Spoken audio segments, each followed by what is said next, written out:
Right ఇక breaking news చూస్తున్నాం. ప్రభుత్వ కార్యాలయాల్లో పనులు ఆలస్యం కావడం, ఫైళ్లు కనిపించడం లేదని అధికారులు చెప్పడం సాధారణమే. అయితే ఛత్తీస్గఢ్లోని బిలాస్పూర్లో ఓ వ్యక్తి దీనిపై వినూత్నంగా నిరసన వ్యక్తం చేశాడు.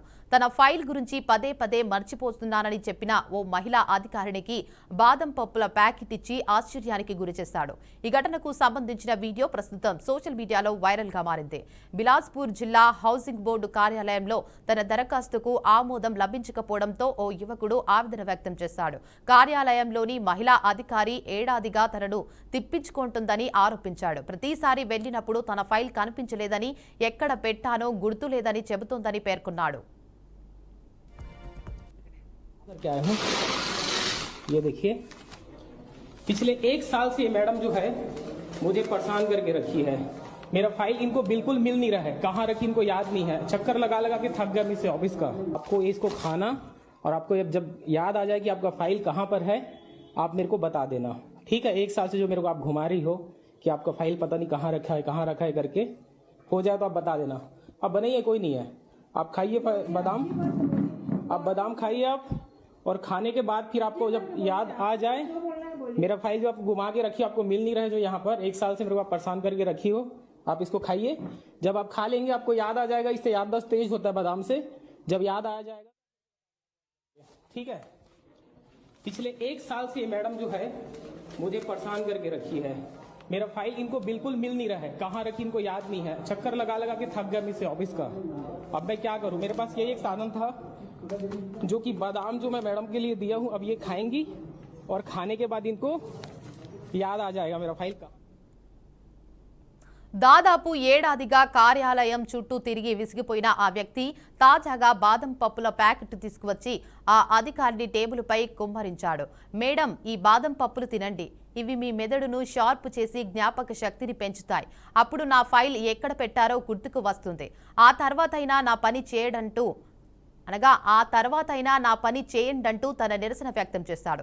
ఇక ఈ ఘటనను వీడియోగా చిత్రీకరించి సోషల్ మీడియాలో పోస్ట్ చేయడంతో అది వైరల్ గా మారింది. ఇక ఆ వ్యక్తి చేసిన ఈ వినూత్న నిరసనపై నెటిజన్లు ప్రశంసలు కురిపిస్తున్నారు. ఇక ప్రభుత్వ అధికారుల నిర్లక్ష్యానికి ఇంతకంటే మంచి ప్రతిస్పందన లేదు అని కొందరు, గాంధేయ మార్గంలో అద్భుతమైన నిరసన అని మరికొందరు కామెంట్లు చేస్తున్నట్లు తెలుస్తోంది.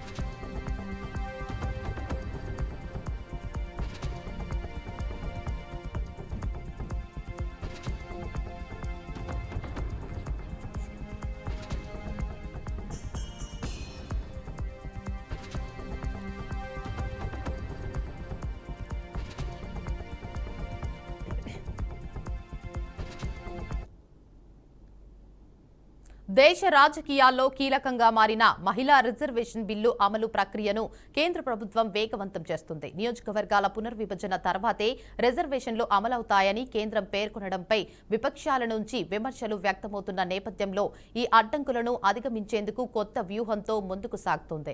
ఇక బిల్లు అమలుపై ఏకాభిప్రాయం సాధించేందుకు త్వరలోనే అన్ని రాజకీయ పార్టీలతో విస్తృత స్థాయి చర్చలు నిర్వహించాలని కేంద్రం యోచిస్తోంది. ముఖ్యంగా దక్షిణాది రాష్ట్రాల నుంచి వస్తున్న ఆందోళనలను పరిగణలోకి తీసుకుని అందరినీ కలుపుకొని వెళ్లాలని భావిస్తోంది. డీలిమిటేషన్ ప్రక్రియపై ఉన్న అనిశ్చితిని తొలగించేందుకు ప్రత్యేక కమిటీ ఏర్పాటు చేసే అవకాశాన్ని కూడా పరిశీలిస్తోంది. అయితే జనాభా లెక్కల సేకరణ పూర్తయితేనే డీలిమిటేషన్ చేపట్టడం సాధ్యమవుతుంది. అందుకే ముందుగా సెన్సెక్స్ ప్రక్రియను పూర్తి చేసి ఆ తర్వాతే రిజర్వేషన్లు అమలు దిశగా అడుగులు వేయాలని కేంద్రం భావిస్తుంది. 2029 సార్వత్రిక ఎన్నికల నాటికి మహిళా రిజర్వేషన్లు అమలు చేయడం ద్వారా మహిళా ఓటర్లు మద్దతును పొందడమే లక్ష్యంగా కనిపిస్తోంది. ఇక మరోవైపు డీలిమిటేషన్తో సంబంధం లేకుండా మహిళా రిజర్వేషన్లను తక్షణమే అమలు చేయాలని విపక్షాలు డిమాండ్ చేస్తున్నాయి. ఇక ఈ నేపథ్యంలో అవసరమైన సాంకేతిక మార్పులతో బిల్లును తిరిగి పార్లమెంటులో ప్రవేశపెట్టే అంశాన్ని కూడా కేంద్రం పరిశీలిస్తున్నట్లు సమాచారం.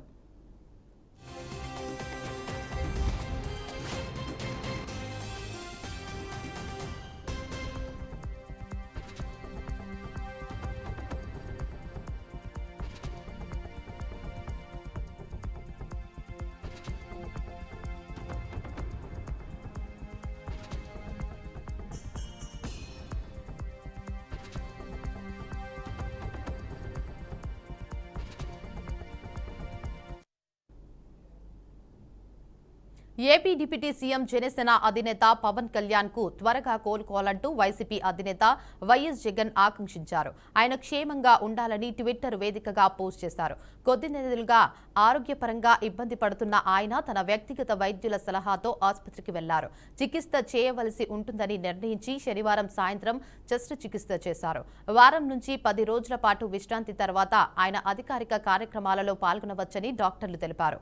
పవన్ ఎడమ కంట్లో కురుపు ఉన్నట్లుగా గుర్తించిన వైద్యులు శస్త్రచికిత్సతో తొలగించారు. ఇక రంగస్థలం మూవీ సక్సెస్ మీట్ లో ఈ విషయాన్ని పవన్ వెల్లడించారు.